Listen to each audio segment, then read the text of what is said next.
जन्नत के पत्ते बाय निम्रा अहमद। सब सोने जा चुके थे और वो कमरे में आईने के सामने खड़ी परांदे को उलट पलट कर देख रही थी। सोनिया ने काफ़ी सख्त बांधा था, गिरा खुल के नहीं दे रही थी। बिलाखिर परांदा छोड़कर इससे पेशानी पर झूलते टीके को खींचने के लिए छुआ ही था कि दरवाजे पर दस्तक हुई। उसने टिक्का छोड़ा और फिर हैरत से दरवाजे को देखती इस तरफ आई। अम्मा अब्बा तो सोने चले गए थे। फिर इसने दरवाज़ा खोला। सामने जिहान खड़ा था। सॉरी, तुम सो तो नहीं गई थी? वो कदर झुक कर बोला। स्याह ट्राउज़र के ऊपर आधी आस्तीन वाली सफ़ेद टी शर्ट पहने वही तुर्की वाला जिहान लग रहा था। नहीं, तुम बताओ खैरियत? हाँ, अभी मैं लाउंज में बैठा था तो वो फुरकान मामू की बेटी आई थी, इरम। इसने ज़रा हैरत से सवाल आबरू उठाई। हाँ वही, तुम्हारा फ़ोन और पर्स मेज़ पर रखा था। इसने फ़ोन उठाकर मुझसे कहा कि उसे एक कॉल करनी है, वो 5 मिनट में फ़ोन ला देगी। मगर अब इसने कलाई पर बंधी घड़ी देखी। अब 20 मिनट होने को आए हैं मगर वो वापस नहीं आई। मैंने सोचा तुम्हें बता दूँ। उफ, तुमने उसे मेरा फ़ोन क्यों ले जाने दिया? जवाबन जिहान ने बेचारगी से छाने उचकाए। इसने मुझसे इजाज़त नहीं मांगी थी और मैं उसे रोक कैसे सकता था? मुझे तो फुरकान मामू की फैमिली से वैसे ही बहुत डर लगता है। क्यों? वो चौंकी। क्योंकि वो सुर्ख मिर्च का इस्तेमाल ज़्यादा करते हैं। वो गहरी सांस लेकर बोला तो वो बेहद बेख्तियार हंसी और ये तुर्की से आने के बाद पहली दफ़ा था जब वो यूं पूरे दिल से हंसी थी। सुर्ख मिर्च का इस्तेमाल हमें भी आता है। तुम इधर ही ठहरो, मैं ज़रा इरम से फ़ोन ले आऊँ। और आज तो वैसे ही इरम की तरफ इसके बहुत से हिसाब इकट्ठे हुए पे थे। अच्छा, मैं इंतज़ार कर रहा हूँ। वो मुस्कुरा कर कहता सोफे पर बैठ गया और वो बाहर चली आई। ताया फुरकान के लाउंज में सभी मौजूद थे सिवाय इरम और सोनिया के। ताया अब बहुत पुरमलाल अंदाज से नफ़े में सर हिलाते कुछ कह रहे थे। शायद आज वाले वाक़े का तज़किरा जब हया को आते देखा। आओ बेटा, इन्होंने मुस्कुराकर अपने साथ सोफे पर बैठने का इशारा किया और फिर सोनिया को आवाज़ दी। सोनिया, हया की चाय भी ले आना। जी अच्छा अब्बा। सोनिया ने जवाबन किचन से आवाज़ लगाई। नहीं ताया अब्बा, मैं चाय नहीं पीऊँगी, बस अब सोने ही जा रही थी। वो बेतकल्लुफ़ी से कहती ताया अब्बा के साथ सोफे पर बैठी। इनकी घरेलू सियासतें और वक्ती तनाव, तीखी बातें एक तरफ। ताया फुरकान से प्यार भी बहुत करते थे और आज महविश की बदतमीज़ी पर जहाँ वो दुखी थे वहाँ इन्हें हया की कदर भी आई थी। अब्बा सो गए क्या तुम्हारे? जी कब के, मैं बस ज़रा इरम से फ़ोन लेने आई थी। फ़ोन क्यों? ताया अब्बा बुरी तरह चौंके। सहमत आई भी ठिठक कर उसे देखने लगी। इरम को कोई कॉल करनी थी तो वो मेरा फ़ोन ले गई थी, मगर अभी मुझे अपनी फ्रेंड को मैसेज करना है तो सोचा फ़ोन ले लूँ। वो बहुत सादगी से कह रही थी। ताया के चेहरे का रंग फ़ौरन ही बदल गया था। नरमी की जगह सख्ती ने ले ली थी। इरम, इरम, इन्होंने बुलंद आवाज़ में पुकारा। जी अब्बा। वो दुपट्टा संभालती भागती हुई आई मगर हया को बैठे देखकर इसका रंग एकदम फक हुआ। हया का फ़ोन उसे वापस दो। ताया ने उसे कड़ी निगाहों से घूरते हुए बड़े ज़ब्त से कहा। जी, वो फ़िज़ा को मैसेज करना था तो वो अकला गई। ताया इतनी शोलाबार नज़रों से उसे देख रहे थे कि वो रुकी नहीं। उल्टे कदमों वापस मुड़ी और चंद ही लम्हों बाद फ़ोन लाकर हया को थमाया और साथ ही एक कीनातोज़ नज़र इस पर डाली थी, गोया कच्चा चबा जाना चाहती। वो जवाबन सादगी से मुस्कुरा दी। थैंक यू, मैं चलती हूँ, आप लोग चाय एंजॉय करें। वो फ़ोन लेकर वहाँ से उठाई और वो जानती थी कि अब चाय उन्होंने ख्वाब एंजॉय करनी है। वापस लाउंज में आते हुए इसने मोबाइल का लॉग चेक किया। मैसेज और कॉल लॉग बिल्कुल क्लियर था। सारा कॉल रिकॉर्ड गायब। इरम की बच्ची। उसे इरम पर बेतरह से गुस्सा आया। कॉल रिकॉर्ड में मौजूद तमाम नंबर जिसके पास महफूज नहीं थे। अलबत्ता जब वो तुर्क फ़ोन रेस्टोरेंट छोड़ आई थी बेवकत जाने से कबल, तो इसकी इसी पाकिस्तानी मोबाइल पे अब्दुर्रहमान बादशाह का फ़ोन आया था। इसका नंबर इसने महफूज नहीं किया था, वो बस कॉल लॉग में पड़ा रह गया था, अब मिट गया था। चलो खैर, इसने कौन सा कभी ARP कॉल करनी थी। जहान सोफे पर इसी तरह बैठा था। उसे आता देखकर उठ खड़ा हुआ। कैसे भला? मिर्चों के इस्तेमाल से। इसकी निगाहें हया के हाथ में पकड़े मोबाइल पे थी। नहीं, जहाँ शक्कर के इस्तेमाल से बात बन जाए हम वहाँ मिर्चें ज़ाया नहीं करते। वैसे पाकिस्तान के लोग दिल के बहुत अच्छे हैं। एक दिन बगैर पूछे फ़ोन उठा लेती है, एक बहुत इज्जत से बगैर खाना खिलाए घर से निकालती है और एक खाना भी नहीं पूछती। ओ खुदा, इसने बेख्तियार माथे को छुआ। तुमने खाना नहीं खाया? कहाँ खाता, वहाँ तो अभी लगा ही नहीं था, और यहाँ घर के दोनों खवातीन ने पूछा ही नहीं। वो इसकी बात मुकम्मल होने से पहले ही किचन की तरफ आई और फ्रिज खोला। आज वहाँ खाना था तो कुछ बना ही नहीं।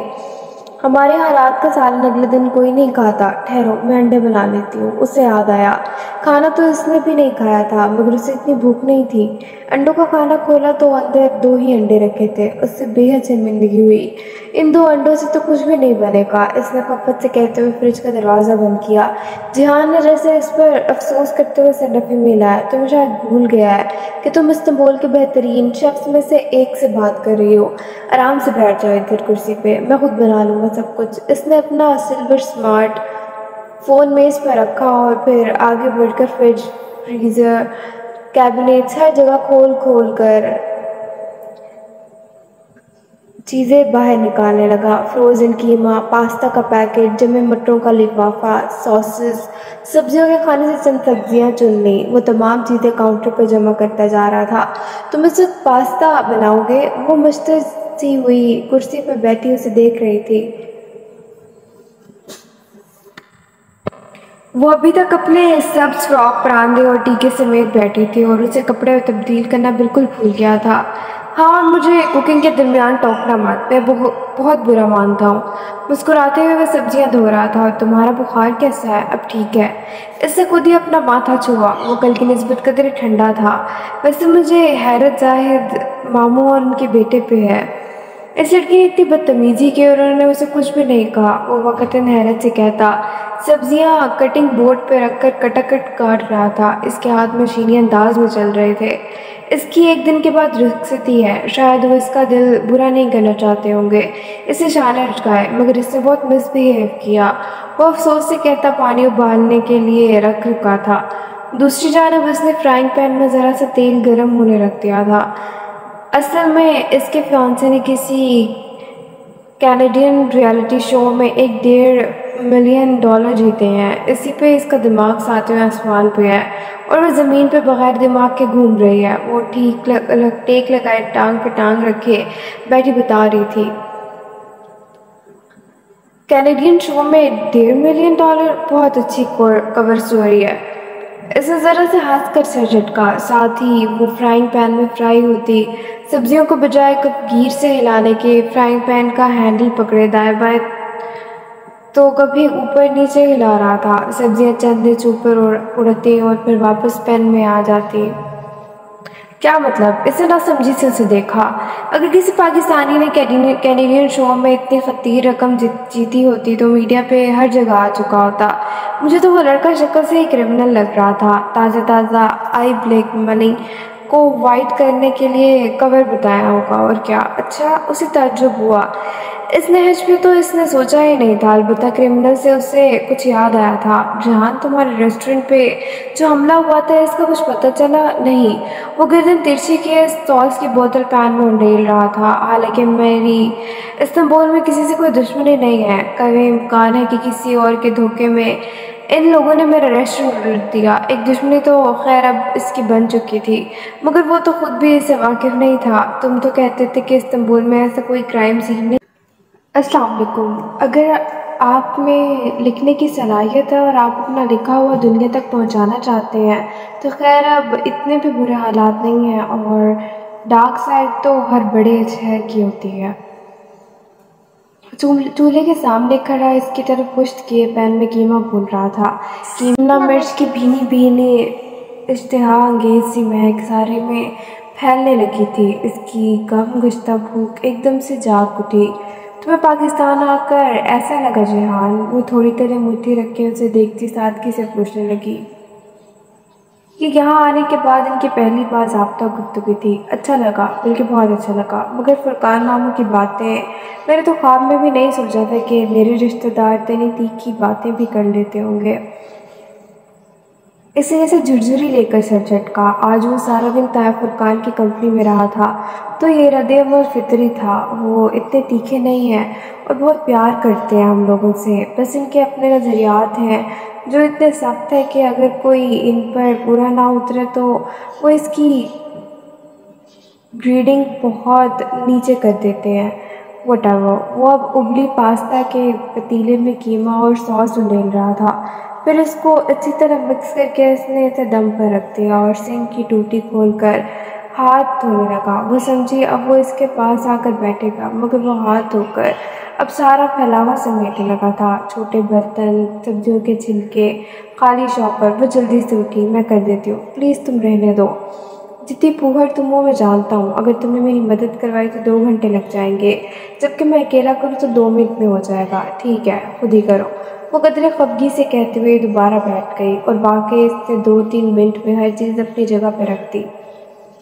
चंद एक बर्तन जो पकाने के दौरान मैले हुए थे धुलकर स्टैंड में लग गए और स्लेब चमका दिए गए। वो बंदा कमाल का था। तुम कब से रेस्टोरेंट चला रहे हो? अब तो बहुत अरसा हो गया। अच्छा, मैं बर्तन लगाता हूँ, तुम सुलेमान मामू को बुला लो, इन्होंने भी खाना नहीं खाया था। अरे हाँ। वो माथे पे हाथ मारती उठी। फिर निगाह इसके सिल्वर स्मार्टफोन पर पड़ी जो मेज़ पर रखा था। तुम्हें पता है डीजे को तुम्हारा फ़ोन बहुत पसंद था। वो हमेशा कहती थी कि जहान से कहना जब अपना ये 1-2 लाख का फ़ोन फेंकना हो तो सबाजी के बाहर ही फेंके। वो उदासी से मुस्कुरा कर बोली तो वो हंस दिया। वैसे ये इसके लगाए गए तखमीने से कहीं ज़्यादा महंगा है। अच्छा। उससे ज़रा हैरत हुई। इतना कीमती फ़ोन क्यों ख़रीदा तुमने? ख़रीदा नहीं था, गिफ्ट मिला था, स्पेशल गिफ्ट। वो मुस्कुरा कर जैसे कुछ याद करके बोला। किसने दिया था? Someone special. अच्छा जाओ, अभी मामू को बुला लो। वो टाल गया तो वो शानुश खाती वहाँ से चली आई। अब्बा का दरवाज़ा बुझाकर वहीं से बुलाकर वो वापस लाउंज में आई तो वहाँ मेज़ पर प्लेटें और गिलास रख रहा था। वो बड़े सोफे पर बैठी और रिमोट उठाकर टीवी चला लिया। जिस वक्त अब्बा ज़रा हैरान से बाहर आए, जहाँ पास्ता की डिश उठाए किचन से निकल रहा था और वो मज़े से अपने कामदार जोड़े में टांग पर टांग रखे बैठी चैनल बदल रही थी। अब्बा इनको देखकर जल्दी से उठी और जिहान के हाथ से ट्रे ली। सॉरी मामू, हमने आपको उठा दिया, आपने खाना नहीं खाया था सो इसने इनकी तरफ प्लेट बढ़ाई। Thank you. अब्बा ने कदर नासमझी से खाने को देखा और फिर हया को, ये तुमने बनाया है? नहीं, जिहान ने। मुस्कुराहट दबा गई। वैसे मामू ये इटालियन रेसिपी नहीं है, ज़रा देसी स्टाइल में बनाया है जैसे मम्मी बनाती हैं। आपको पास्ते में कीमा पसंद है ना? मम्मी ने बताया था मुझे। सुलेमान साहब चौंक कर उसे देखने लगे। इसको दिल तोड़ने का फन आता था तो टूटे हुए दिलों को दोबारा जोड़कर इन्हें जीतने का भी फन आता था। वो अपनी जगह बैठी ही रह गई। उसे अब एहसास हुआ था कि वो रफ और टफ सा बंदा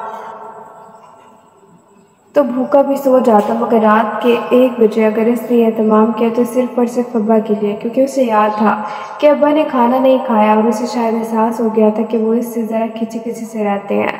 और हया को खुद अब याद आया था कि कीमा वाला पास्ता अब्बा को पसंदीदा था। वो जानती थी कि इस अमल से जिहान ने अपने और अब्बा के दरमियान हाइट बर्फ़ को पिघलाने की कोशिश की थी। पास्ता बहुत मज़े का था, मुंह में जाते घुल जाने वाला। सुलेमान साहब ने तारीफ़ नहीं की, मगर इनके चेहरे से ज़ाहिर था कि इन्हें अपना यूँ ख्याल किया जाना अच्छा लगा था। वो खुद भी बहुत शौक से खा रही थी। डीजे के बाद ये पहला खाना था जो उसे दिल से खाया था। कोनिया में 2 लड़कियों का हुआ। टीवी स्क्रीन पे बीबीसी चल रही थी और जो खबर न्यूज़ कास्टर ने पढ़ी इस पे इन तीनों ने चौंक कर सर उठाया। पूनिया तुर्की का शहर था, जलालुद्दीन रूमी का शहर। जहान ने बिजली की तेज़ी से रिमोट का चैनल बदल दिया। क्या कहा इसने? पूनिया। अब्बा जो बाथरूम पर स्क्रीन को देखने लगे थे, चैनल तब्दील होने पे उलझ कर जिहान को देखा। वो साथ किसको मुस्कुरा दिया। नहीं, कोनिया नहीं, इससे कहा था कीनिया और लेना। वो रिमोट एक तरफ रख कर इन्हें फिर से सर्व करने लग गया। अब इन्हें जरा तसव्वुर से सर हिलाया, गोया वो अपनी समात के धोखा देने में उलझे हुए थे। हया ने जिहान को देखा और जिहान ने उसे, फिर दोनों ज़ेरे लब मुस्कुरा दिए। अभी वो अब्बा के सामने तरक्की का इमेज सबूतास होता देखने के मुतहम्मिल नहीं था। बारात کے لیے وہ میرج ہال کے جانب رواں دوا تھے۔ ابا ڈرائیو کر رہے تھے اور وہ آج چپ نہیں تھے، بلکہ فرنٹ سیٹ پہ بیٹھے جہان کو سڑک کے اطراف میں گزرتی جگہوں کے بارے میں مختصر فکروں میں آگاہی دے رہے تھے۔ وہ بھی جواباً کا مختصر سے جواب دے دیتا۔ وہ آج بھی اتنا ہی کم گو تھا جتنا 2 روز قبل، مگر وہ برف کی دیوار پگھل گئی تھی۔ وہ پچھلی سیٹ پہ بیٹھی تعلقی سے باہر دیکھ رہی تھی۔ اسے ڈی جے کے بغیر یوں ان خوشی کی تقاریب میں شرکت کرنا سخت برا لگ رہا تھا۔ وہ اندر ہی اندر احساس جرم کا شکار تھی۔ ابھی اسے پچھلے ہی دن کتنے ہوئے تھے، مگر مجبوری تھی، جانا تو تھا۔ وہ آج بھی خاص تیار نہیں ہوئی تھی، کاجل اور نیچرل لپسٹک کے علاوہ کوئی میک اپ نہیں کیا، بال یوں ہی کھلے چھوڑ دیے، جیولری بھی نہیں پہنی، ضرورت بھی نہیں تھی کہ اس کی لمبی ٹکڑوں سے بالشت بھرونچی قمیض کے گلے پہ کافی کام تھا۔ وہ شفون کی قمیض تھی اور اس کا رنگ آلو بخارے کے چھلکے کا سا تھا۔ قمیض کا گلا گردن تک بند تھا اور گردن سے لے کر 2 بال نیچے تک سیاہ اور آلو بخارے کی رنگ کے چھوٹے بڑے ہر سائز کے ڈائمنڈز نگ لگے تھے۔ ان کی جھلملاہٹ بہت خوبصورت تھی۔ نیچے ہم رنگ سلک کا پاجامہ اور آستین کلائی تک آتی چوڑی دار تھی، لیکن آج بھی اسے کل کی طرح اپنے لباس کی خوبصورتی سے قطعاً دلچسپی نہ تھی۔ میرج ہال کے باہر بارات ابھی اتری تھی۔ داخلی دروازے پر خاصا رش تھا۔ سجی سوری زیورات، قیمتی ملبوس اور خوشبوؤں میں رچی بسی لڑکیاں اور خواتین گاڑیوں سے نکل کر اپنے بال اور میک اپ ٹھیک کرتی دروازے کی جانب بڑھ رہی تھیں۔ رضا اور ظاہر چچا وہاں کھڑے خوش اخلاقی سے مسکراتے مہمانوں کو ویلکم کر رہے تھے۔ اسے پتہ تھا کہ مہوش کی کل والی بات کو آج بھلا کر سب شادی میں شرکت کریں گے، اور واقعی ہوا بھی یہی تھا۔ کار رکنے پر اسے دروازہ کھولا اور باریک ہیل باہر پتھریلی زمین پر رکھی۔ بے اختیار اسے ٹوٹی ہوئی سرخ ہیل یاد آئی۔ سر جھٹک کر وہ باہر نکلی اور پرس سنبھالتے ہوئے دروازہ بند کیا۔ ابا جیحان اور اماں ایک ساتھ میرج ہال کے داخلی دروازے کی جانب بڑھ رہے تھے، اور وہ بھی وہیں چلی جاتی اگر جو اس کے پاؤں پر وہ پتھر آ کر نہ لگتا۔ آؤچ! اس نے کرا کر پیر ہٹایا۔ وہ بجری کا چھوٹا سا ٹکڑا تھا۔ اس نے گردن اٹھا کر ادھر دیکھا۔ وہ مخالف سمت سے آیا تھا، جہاں پارکنگ میں گاڑیاں کھڑی تھیں اور کسی نے بہت طاق کر اسے مارا تھا۔ اس گزرے 3-4 ماہ میں اسے اتنا اندازہ تو ہو گیا تھا کہ اس کے ساتھ اتفاقات نہیں ہوتے تھے۔ اس نے متلاشی نگاہوں سے اسے دیکھا اور پھر ٹھہر سی گئی۔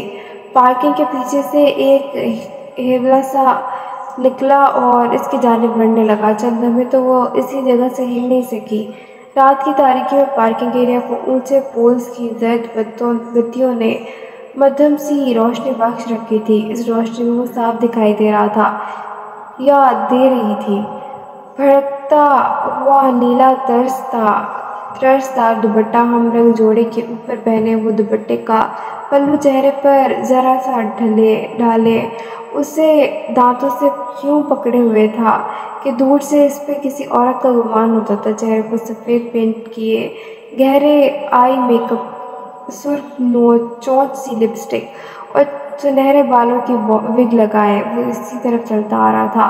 وہ اسے ایک نظر میں پہچان گئی تھی۔ پنکی! اس سے ہراساں نگاہوں سے گردن موڑ کر دور ہال کی طرف دیکھا۔ ابا کی اس کی طرف پشت تھی۔ وہ واپس مڑی تب تک وہ قریب آ چکا تھا۔ کیسی ہو باجی جی؟ وہ مسکرایا تھا۔ تم یہاں کیا کر رہے ہو؟ اس نے سراسیمگی سے اسے دیکھتے اپنے پرس پر گرفت مضبوط کر لی، گویا ذرا بھی وہ آگے بڑھا تو وہ بھاگ اٹھے گی۔ آپ سے ملنے آئی تھی جی، پنکی کہتے ہیں مجھے۔ یاد ہے جی؟ وہ مسکرا کر بولا۔ اچھی طرح یاد ہے، اور بھولی تو تمہاری ماں اور بہن بھی نہیں ہوگی۔ اب ہٹو میرے راستے سے۔ غصہ کیوں کر رہی ہو جی؟ میں تو آپ کو کچھ بتانے آیا تھی۔ Mic fit! مسئلہ کیا ہے آپ کو میجر احمد؟ وہ پیر پٹک کر بولی۔ اتنے باوقار عہدے پر فائز ہو کر کیسی حرکتیں کر رہے ہیں؟ لو جی، میں تو ڈولی کا پیغام دینے آئی تھی، مگر کیسا پیغام؟ وہ اسی رکھائی سے بولی۔ ڈولی کی حالت امید بخش نہیں ہے، پتہ نہیں کتنے دن جی پائے۔ کیا ہوا ہے؟ وہ ذرا چونکی۔ خود چل کر دیکھ لیجیے۔ آئیے، میں آپ کو لے جاتی ہوں۔ نہیں، مجھے کہیں نہیں جانا۔ وہ بدک کر 2 قدم پیچھے ہٹی۔ ایک دفعہ تو اس سے مل لیں، اس نے کچھ بتانا ہے آپ کو۔ مجھے کچھ نہیں جاننا۔ تم لوگوں کی ساری معلومات مجھے آر پی کی ماں سے مل گئی ہے۔ تلخی سے کہتے ہوئے اس نے پھر سے پلٹ کر دیکھا۔ بارات کے مہمان اندر کی جانب بڑھ رہے تھے۔ कोई इसकी तरफ मुतवज्जह ना था। हो सकता है कुछ ऐसा हो जो इसकी माँ को भी ना पता हो। क्या? वो चौंकी, फिर बगौर पंखी को देखा। इसके ऊंचे कद के सिवा कोई चीज़ इस रोज़ जुनास सुपर की शॉप में मिलने वाले स्मार्ट ग्लासेस वाले नौजवान का पता नहीं देती थी। पंखी का तो चेहरा भी जला हुआ नहीं लगता था, मगर नहीं, इसका तो चेहरा स्लीट की तरह चिपटा था, ऐसी झलकी जिसने सब नक्श छुपा दिए थे। खुदाए, कैसे ये लोग अपने चेहरे बदल लेते हैं। मगर आंखें, वो चौंकी, ये आंखें वही थी, वही ग्लासेस के पीछे से झलकती आंखें। अब आई शरू की चमकीली तह के बावजूद वो इन्हें पहचान गई थी। इस बात का जवाब तो बस डॉली के पास है जी, और इसने मुझे यही आपको बताने का कहा है। सहेली की तो दोस्ती निभा रही हूँ मैं तो जी, वरना मेरी जूती को भी शौक नहीं है आप जैसी बदजुबान खातून के मुंह लगने का। चढ़कर कहते हुए उसे दुपट्टे के अंदर चिपके हाथ बाहर निकाले। इसमें एक छोटा सा लकड़ी का डब्बा था, ये डॉली ने भेजा है, इसे इसी तरीके से खोलिएगा जिस पर लिखा है, मगर जब तक आप उसे खोल पाएंगी वो शायद इस दुनिया में ना रहे। हया ने इसके बड़े हुए हाथों में पकड़े डब्बे को देखा। इसकी किनाई पे वही कांटे का पूरा सा निशान था। ये क्या है? इसने शंभे से सर उठाकर पंखी को देखा। वो कहाँ खड़ी है? उसे लम्हे भर को भूल गया था। ये एक पहेली से खुलेगा, मगर ये पहेली सिर्फ आप ही बूझ सकती हैं, और आप बूझ ही लेंगी। बहुत ही आसान है, लेकिन इसके अंदर मौजूद चीज़ निकालने के लिए उसे तोड़ने की कोशिश मत कीजिएगा। उसे तोड़ दिया तो वो चीज़ आपके काम की नहीं रहेगी। पंखी ने मुस्कुराकर कहते हुए डब्बा इसके मजीद सामने किया। इसे ना चाहते हुए भी इसे थाम लिया। अच्छा बाजी जी, अब रब रखा। वही ख्वाजा सलाम वाला लहजा बनाकर सलाम झाड़कर दुपट्टा मुंह पर डाले पलट गया। इसे जल्दी से डब्बा पर्स में रखा और पेशानी पे नमदार हुए पसीने के कतरे टिश्यू से थपथपाते खुद को कंपोज करती बाल की जानिब बढ़ गई। वो एक हाथ जितना लंबा और 5 इंच मोटा मुस्तकिल डब्बा था। डब्बा ना बहुत भारी था ना बहुत हल्का। वो गहरी भूरी लकड़ी का बना था और इसके ढक्कन के अलहदा होने की जगह पर 6 खाने बने थे जिसके अंदर ए लिखा नजर आ रहा था। इसने एक ए पे उंगली रखकर नीचे और गिरा तो ए नीचे चला गया और बी सामने आ गया। वो उसे नीचे करती गई। इन 6 खानों में पूरी अंग्रेजी के हर्फ तहजी लिखे थे, जैसे अमूमन ब्रीफ केसेस पे 3 ऐसी स्ट्रिप्स लगी होती हैं जो 3 जेवरों पे खुल जाती हैं। वैसे ही इस बॉक्स को खोलने के लिए कोई 6 हरफी लफ्ज़ सामने लाना था। पंखी ने कहा था कि उसे खोलने का तरीका इस सफ़े पे लिखा हुआ है। इसे डब्बे को उलट पलट कर देखा और लहज पर को टिटकी। उसे ढक्कन की ऊपरी सतह पर कुछ खुदा हुआ नजर आया था। वो चेहरा डब्बे पे झुकाई आंखें सकेट कर पढ़ने लगी। वो बहुत बारीक अंग्रेजी में लिखा एक फिक्रा था। Into the same river no man can enter twice. एक ही दरिया में कोई शख्स 2 दफ़ा नहीं उतर सकता। इससे उलझ कर अंदाज में वो फिक्रा दोहराया। कहीं वही पहेली थी जिसका जिक्र पंखी ने किया था, मगर ये पहेली तो नहीं लगती थी। इसमें कोई सवाल नहीं था, बस एक सादा सा फिक्रा था। अस्सलाम वालेकुम हया। आवाज़ में उसने करंट खाकर गर्दन उठाई और साथ ही गोद में रखे डब्बे पर दुपट्टा डाला। सामने शहला खड़ी थी, स्याह बाया के ऊपर गहरे सब्ज स्कार्फ का निकाब अंगुलियों से थामे, अपनी असली नरम आवाज़ अंदाज में मुस्कुराते। वालेकुम सलाम शहला भाभी, कैसी हैं आप? आइए बैठे। वो ज़रा संभल कर उठी और जल्दी से डब्बा पर्स में डालकर इनसे गले मिली। मैं ठीक हूँ, तुम सुनाओ? मुझे इल्म नहीं था कि तुम आई हुई हो, वो रसान से कहती हुई कुर्सी पर बैठ गई। फिर अभी फातिमा पापा ने तुम्हारी फ्रेंड का बताया। Really sorry for her. DJ के जिक्र पर इसके सीने में एक खौफ सी उठी। वो फिर से अफसरदा हो गई। पता नहीं शैला भाभी अल्लाह ताला की क्या मर्जी थी। मेरी एक ही दोस्त थी तरक्की में और वो मेरी तमाम दूसरे से बढ़कर हो गई थी। बहुत दुआ की थी मैंने इसके लिए, मगर कोई दुआ कबूल नहीं हुई। ना चाहते हुए भी शिकवा लबों पे आया। अल्लाह तुम्हें सब्र देगा, हम सब हैं ना तुम्हारे साथ। चैला ने इसका हाथ नरमी से दबाया। सबीन आंटी का बेटा भी आया है? जी वो इधर है। इससे निगाहों का जाविया मोड़ा तो शैला ने ताक़ुब में देखा। स्टेज के करीब वो सलमान साहब के साथ खड़ा था, स्याह डिनर सूट में भरपूर। اس کی مقناطیسی شخصیت بہت شاندار لگ رہی تھی۔ سلمان صاحب اس کے شانے پر ہاتھ رکھ کے کسی سے تعارف کروا رہے تھے اور دھیمے انداز میں مسکرا رہا تھا۔ آج وہ اس کے ساتھ اتنے مطمئن اور مسرور لگ رہے تھے کہ گویا روحیل واپس آ گیا ہو۔ بہت اچھا ہے ماشاءاللہ، تھینکس۔ انہوں نے بھر کو جھجکی۔ شیلا بھابی، ایک بات کہوں، آپ کی ساس نے آپ کی اتنی خوبصورت پری بنائی تھی اور آج بھی آپ نے انہی میں سے کوئی سوٹ پہنا ہوگا۔ اس طرف تو عورتیں ہی ہیں، آپ کا عبایا، میرا مطلب ہے آپ کے کپڑے تو نظر ہی نہیں آ رہے۔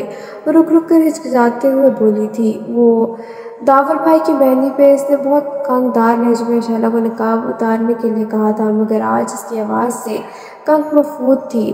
جواباً شیلا بھابی بہت اکن سے مسکرائی تھی۔ کیا فرق پڑتا ہے اتنے مردوں کو اپنے کپڑے دکھا کر، مجھے کیا مل جائے گا؟ تو نقاب بھی اتار دے۔ اس کا لہجہ بہت کمزور تھا۔ اس نے نقاب ڈھیلا بھی نہیں کیا۔ حیا نے پھر نہیں کہا، اس سے کہا ہی نہیں گیا۔ وہ تو خود دل سے نہیں چاہتی تھی کہ شیلا نقاب اتار دے، وہ تو بس اس کا جواب سننا چاہتی تھی۔ اسے شریفوں کے مجرے کا وہ منظر اچھی طرح یاد تھا، جب سنہری اور چاندی کی کس پریوں کے پیچھے کرسی پر ترچھی ہو کر بیٹھی کسی آنٹی سے بات کرتی شیلا نظر آ رہی تھی، مگر آج وہ اتنی پزمردگی اور تھکان سے کیوں مسکرائی تھی، کیوں جیسے اس کا دل اندر تک زخمی ہو۔ وہ دکھ، وہ تھکن، وہ زخمی نگاہیں، اسے کسی نے پکار لیا، وہ اٹھ کر چلی گئی، مگر حیا کی نگاہیں کافی دور تک اس کے تعقب کرتی رہیں۔ پچھلی دفعہ اسے شیلا کو عبایا میں دیکھ کر عجیب کوفت بھرا احساس ہوا تھا، مگر آج ایسا نہیں ہوا تھا۔ وہ اس کی ان دکھ بھری آنکھوں میں اٹک کر رہ گئی تھی۔ شیلا کو کیا غم تھا، اتنی اچھی فیملی میں شادی ہوئی تھی، اتنا ہینڈسم شوہر، امیر کبیر ماں باپ کا اکلوتا بیٹا، پھر اسے کیا دکھ تھا؟ وہ پھر سارا فنکشن یہی سوچے گئی۔